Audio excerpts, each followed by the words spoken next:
No primeiro momento, do versos 1 a 3, ele diz: quando o Senhor restaurou a sorte de Sião, ficamos como quem sonha. Então a nossa boca se encheu de riso e a nossa língua de júbilo. Então entre as nações se dizia: grandes coisas fez o Senhor por eles. De fato, grandes coisas o Senhor fez por nós, por isso nós estamos alegres. Fala de gratidão, de júbilo, de alegria. Depois a gente vê um outro momento, quando o salmista diz: restaura. É um clamor que ele fala: restaura, Senhor, a nossa sorte, como as torrentes no Neguebe. E no terceiro momento, ele fala: os que com lágrimas semeiam, com júbilo ceifarão. Quem sai andando e chorando enquanto semeia, voltará com júbilo, trazendo os seus feixes. Então, o salmista retrata aqui um passado, um presente e um futuro. Então, é importante a gente ler a palavra de Deus e entendê-la. Primeiro, quando ele fala, nesse primeiro momento, ele está alegre, está feliz, porque esse primeiro momento, os 3 primeiros versos, fala exatamente do momento em que o povo de Israel é liberto do exílio babilônico. Então ele é dada a ordem para que eles partam, para que eles retornem a Jerusalém. E aí ele alegra a Deus, ele exalta a Deus, há uma alegria contagiante no coração. Ele diz assim: quando o Senhor restaurou a sorte de Sião, ficamos como quem sonha. Quem de nós não já experimentou esse momento, né, irmãos? Muitas vezes, em muitos momentos da nossa vida, e principalmente naquele momento quando a gente conheceu a Jesus. Porque antes de conhecer a Jesus, todos nós éramos escravos. O mundo que está fora, ele não vai ser condenado. O mundo ele já está condenado.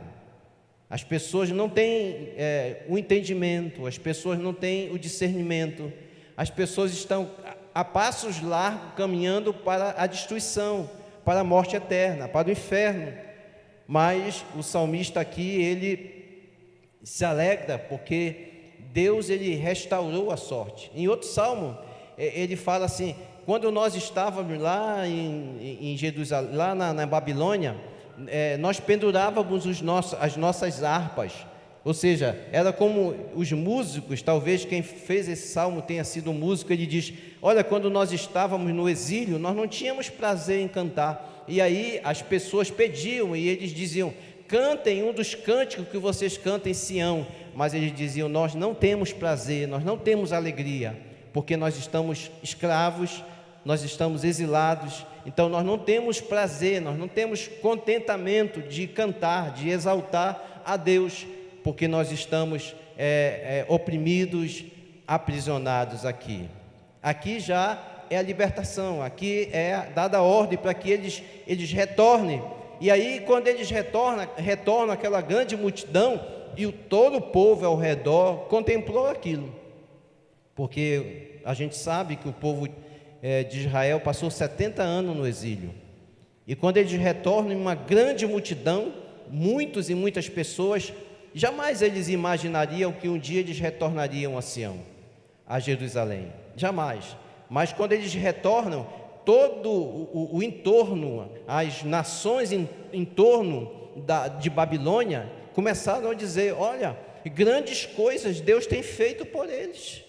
E aí ele confirma dizendo: verdadeiramente grandes coisas Deus tem feito por ele, por isso nós estamos alegres.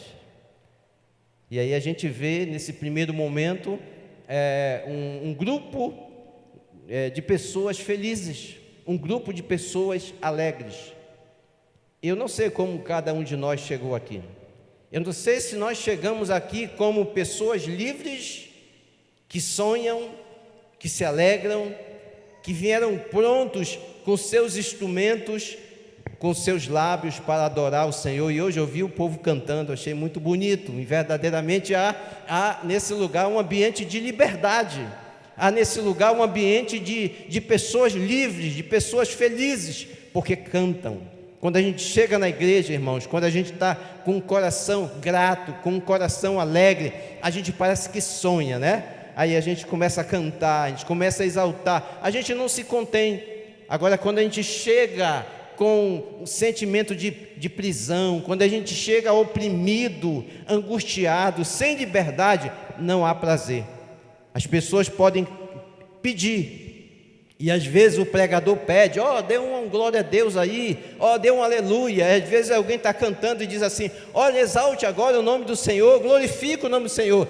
Mas cada um de nós vive um momento, e eu gostaria que todos, verdadeiramente, que estão nessa noite aqui, fossem verdadeiramente livres para exaltar e para bendizer o nome do Senhor. Que você pudesse, com toda a sua alma, com todo o seu coração, com todo o seu sentimento, exaltar e glorificar. Eu queria que você nessa noite tivesse como aquele que sonha. Aleluia. Estivesse sonhando com a volta de Cristo, sonhando com Ele chamando você pelo seu próprio nome, chamando como que Ele nesse momento estivesse falando ao teu coração profundamente. Esse é o desejo, essa é a vontade que permeia o coração de Deus, quando o seu povo chega com riso, chega com gratidão, chega com cântico, chega com alegria. Irmãos, como eu disse, o povo aí fora, eles não conhecem isso. Muitas vezes eu não entendo como uma partida de futebol pode trazer tanta paixão, tanta alegria ao coração de alguém e ao mesmo tempo, no coração dessa mesma pessoa que tem toda essa paixão. Não estou dizendo que seja proibido, eu estou dizendo que a mesma paixão, a mesma intensidade, o mesmo prazer em torcer, em gritar um gol do seu time, muito mais prazer, muito mais alegria tem de ser quando nós chegamos na casa do Senhor. Muito mais.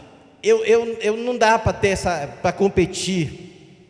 Nenhum dos prazeres deste mundo pode se comparar com aquilo que Deus tem reservado para aqueles que o amam. Nada. É por isso que eu sou levado. Eu acho que poucas vezes eu faltei um culto aqui, nesses mais de 30 anos que eu estou aqui. Quando eu estou doente, muito raro, graças a Deus, ou viajando. No mais, eu venho pelo prazer de estar na casa do Senhor, porque estou vivendo e procuro viver, e não digo que vai chegar o segundo momento que a gente vai passar a falar, mas eu estou vivendo essa alegria de dizer, estou como quem sonha. Estou como quem sonha. E aí esse povo sai, ele retorna a Jerusalém, cantando, alegre, feliz, exaltando. É o primeiro momento. Só que em seguida o salmista fala uma coisa interessante. Entre essa alegria, esse prazer, veja que no início ele diz assim, quando o Senhor restaurou a sorte de Sião. Ou seja, no primeiro momento o povo já está com a sua vida restaurada. Parece que no verso 4 ele repete essa palavra restauração, mas aí ele diz assim, restaura, Senhor. E aí a gente fica pensando, o que foi que aconteceu? Se o Senhor restaurou a sorte desse povo, e ele saiu alegre, feliz, e em seguida ele pede restauração, o que aconteceu? É muito fácil quando a gente observa a palavra.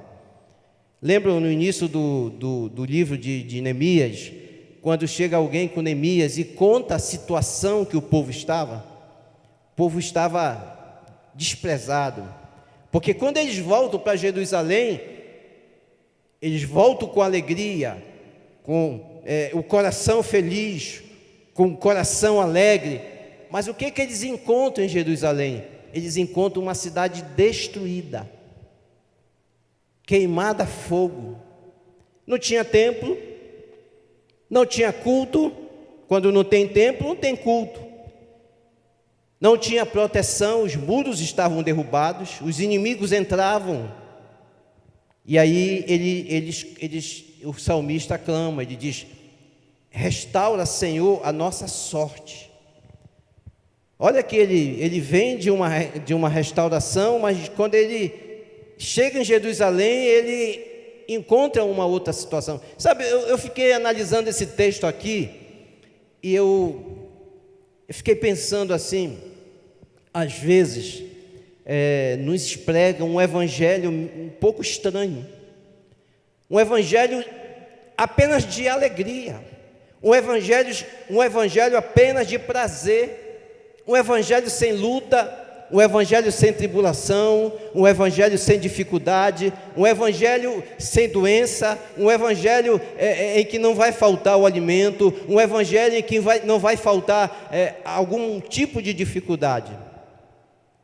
Mas quando a gente olha esse texto, a gente percebe que o evangelho, a nossa vida cristã é uma vida de altos e baixos, de montanhas e de vales. Um dia nós estamos na montanha, mas no outro dia a gente parece que está no vale. Então eles saem alegres, felizes, regozijando a Deus, mas quando eles encaram a situação de Jerusalém, eles ficam tristes, eles ficam abalados, porque Jerusalém está destruída. E aí ele faz uma oração, ele diz: restaura, Senhor, a nossa sorte. Como?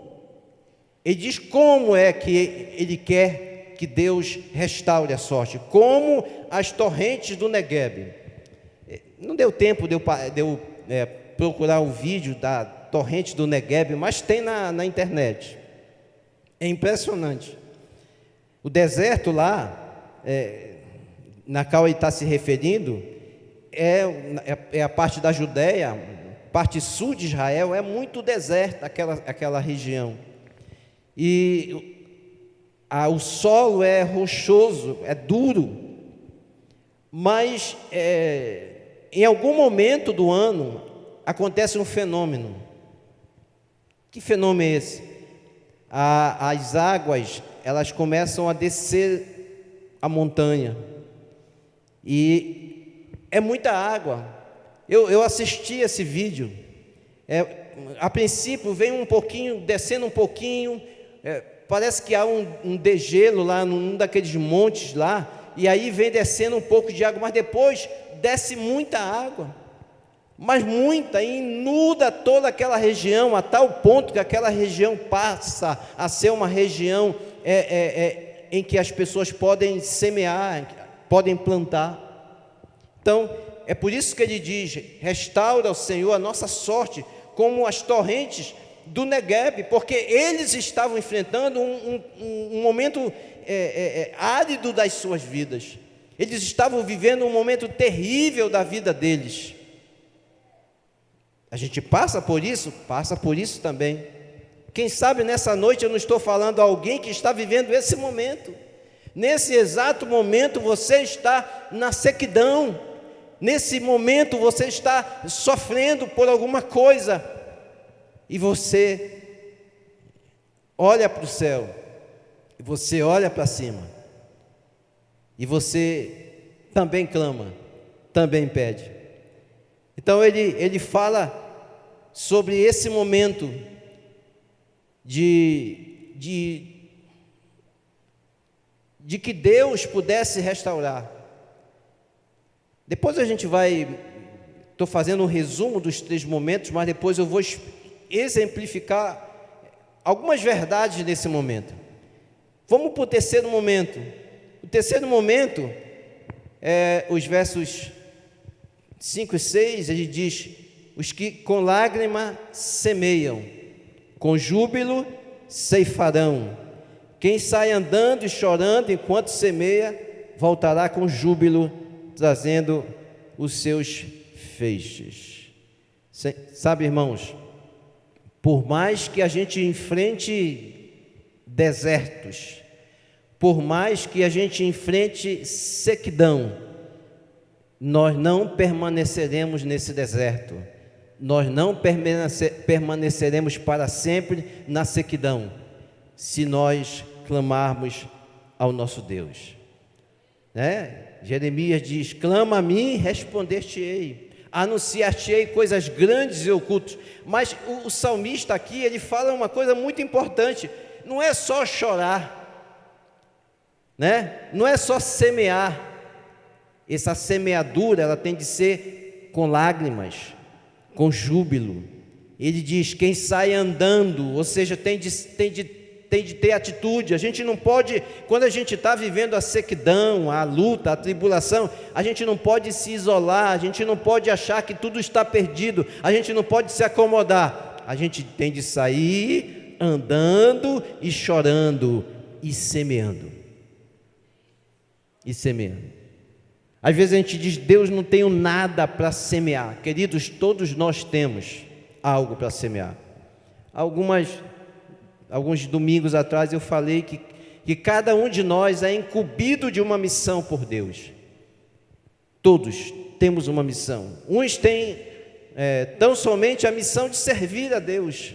Outros, além da missão de servir a Deus, de evangelizar, eles têm também a missão de serem pais. Você, quando se torna um pai, uma mãe, você tem uma missão.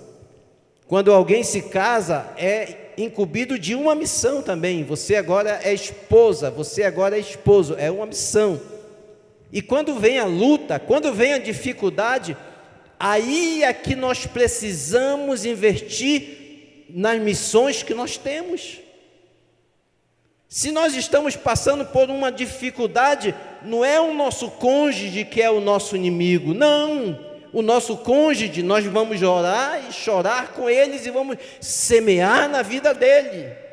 Se é os nossos filhos, da mesma forma, nós vamos orar, chorar, lutar, andar, batalhar, mas vamos semear na vida deles também.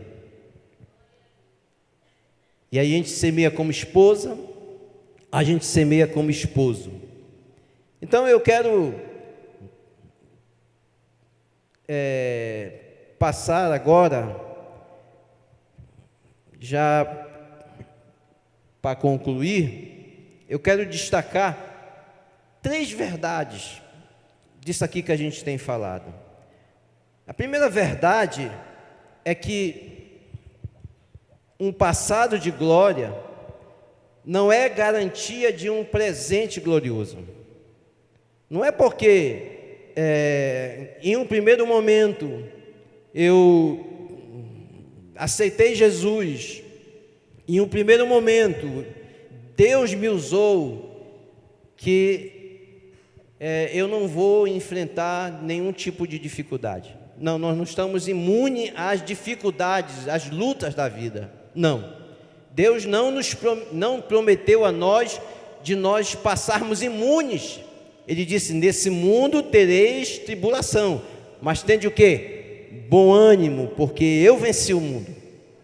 A garantia que Deus nos dá é que nós venceremos. Nós passaremos e nós venceremos, mas venceremos com lutas, venceremos com dificuldades, venceremos com sequidão, com tribulação, mas a verdade é que a gente precisa sair andando e chorando, semeando, porque só assim a gente vai alcançar a nossa vitória. Então, em primeiro lugar, o povo, quando ele saiu do cativeiro, que ele rompeu os grilhões do exílio e voltou para a sua terra natal, 70 anos depois, e eles estavam felizes, mas a vitória do passado, as conquistas do passado, e o povo de Israel teve inúmeras conquistas, muitas pelejas que eles ganharam. Essas vitórias do passado, elas não servem para que a gente continue vitorioso no presente. Esse é um grande problema nosso, como servo de Deus. Esse é um problema nosso como igreja, porque às vezes a gente se acomoda nas glórias do passado. Jesus me salvou, eu fui batizado, Ele me adornou, eu estou trabalhando na igreja, está uma benção aí. A gente se acomoda achando que isso vai fazer com que a gente permaneça até Ele voltar. Não, nós não podemos nos acomodar a isso, tá? Nós precisamos de restauração, porque virão os tempos áridos. Nós não moramos no passado. Nossa igreja, Assembleia de Deus, a gente não pode parar no passado glorioso da nossa igreja, quando 2 homens vieram, e aquele Pentecoste, aquele início em que as pessoas afluíam, e as pessoas aceitavam Jesus. Cada culto que nós tínhamos, eram 20, 30 pessoas que aceitavam Jesus, e às vezes nós nos acomodamos a isso, nós paramos na glória do passado. A gente precisa sair desse momento até mesmo de marasmo, de acomodação, sabe, queridos? Segundo lugar, a sequidão de hoje não é motivo de desânimo. Eu confesso a vocês que algumas vezes eu me desanimei. Às vezes você chega aqui na igreja e aí você olha os bancos vazios. Hoje, graças a Deus, temos um bom número, mas nem sempre é assim. Há domingos que tem poucas pessoas, há domingos que tem mais, há domingos que tem menos, mas nós não podemos nos desanimar em relação a isso. Não, nós temos de clamar, nós temos de pedir, nós temos de dobrar os nossos joelhos e chorar, e clamar, e pedir para Deus trazer ânimo, trazer renovação ao povo. Sabe, irmãos, nós olhamos às vezes o povo, parece que o povo está cansado, as pessoas estão desanimadas, estão incomodadas para que acabe o culto, para voltar para casa, para o cômodo da sua cama, do cômodo da sua rede. E isso, às vezes, traz desânimo.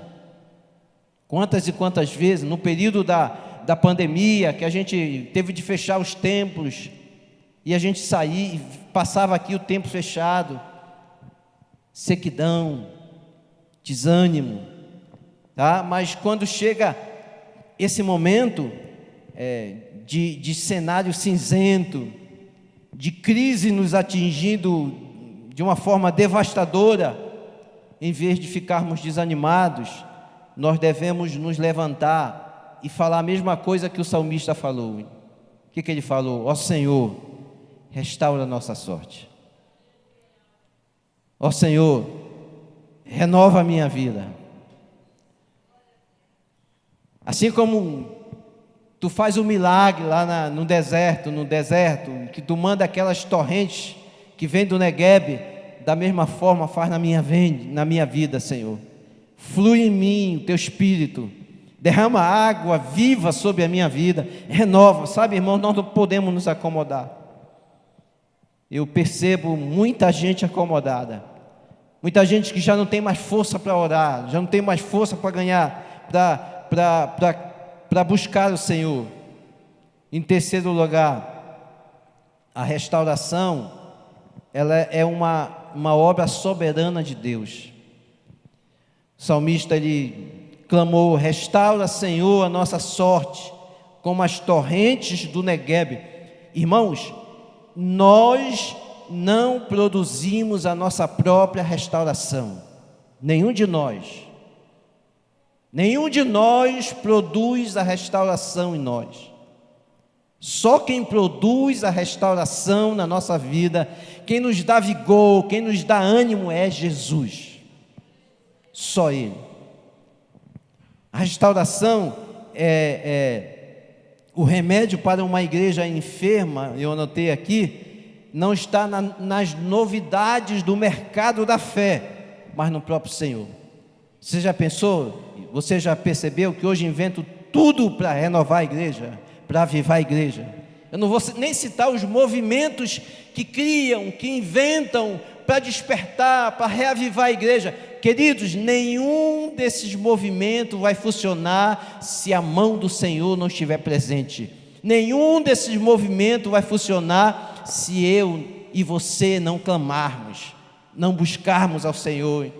Porque a Bíblia diz: busca ao Senhor enquanto se pode achar, invocai enquanto está perto. O avivamento, o reavivamento da igreja vem do próprio Deus. Só Ele pode restaurar a nossa sorte. Só Deus tem a nossa cura. Só o Senhor pode levantar um exército poderoso de um vale de ossos secos. Foi isso que Ele fez. Deus mandou o profeta profetizar.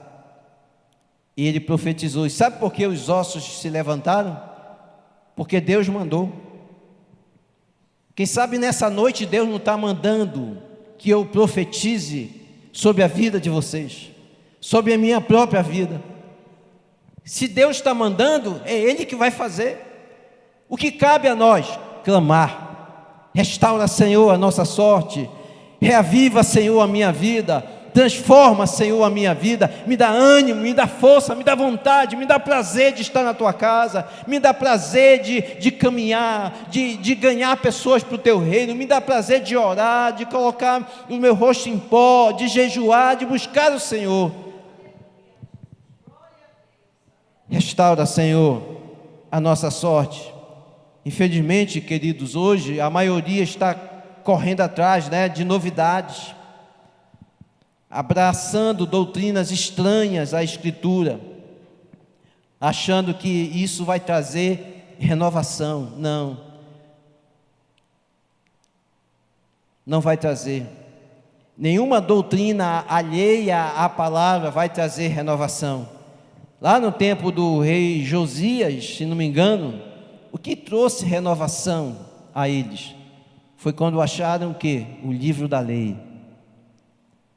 Eles acharam o livro da lei, eles começaram a pregar a palavra, e o povo começou a se alegrar. Lá também no avivamento de Esdras, a mesma coisa, eles começaram a ler a Bíblia, e eles passaram horas e horas, e caiu uma grande chuva, mas o povo ficou ali em pé, porque queria ouvir a palavra de Deus. Que esse seja o desejo do coração de cada um de nós, queridos, que a gente não tenha pressa em sair da presença dEle, mas que a gente queira cada dia ouvir a sua palavra, porque é pela palavra que nós seremos renovados, que nós seremos transformados. Em quarto lugar, a restauração é o resultado da oração. Hoje, infelizmente, nós não oramos mais. A gente às vezes reclama: por que os nossos cultos estão tão apáticos? Por que as pessoas estão tão desestimuladas, desanimadas, sem ânimo? Por quê? Porque falta-nos oração. A gente não ora mais. A gente chega domingo pela manhã e quarta-feira, que a gente ora de joelho, a gente ora. Depois que a gente levanta, toda a igreja está sentada. Eu fico até com vergonha de orar sozinho às vezes. E eu não estou falando de alguém que não pode dobrar o joelho, estou falando dessa pessoa, porque há pessoas que não podem verdadeiramente dobrar os joelhos. Eu estou falando dos que podem. Sem oração a gente não vai chegar a lugar nenhum, irmãos. Se a gente diz assim: olha, sexta-feira ou quarta-feira é culto de oração, a igreja fica vazia. Como é que Deus vai renovar a nossa vida? Como é que Deus vai renovar a nossa igreja? Como é que as pessoas vão afluir para a nossa congregação, para o nosso templo, para serem alcançadas, para serem salvas, para serem curadas? Como? Se nós não temos orado. Então, a restauração é o resultado da oração.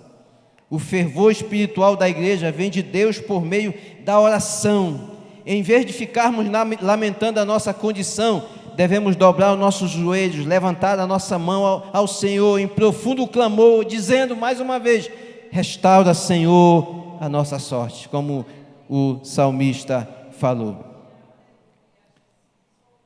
E em quinto lugar, a restauração é um milagre de Deus. É um milagre de Deus. Ele roga a Deus para fazer na vida do povo o mesmo que fez na natureza.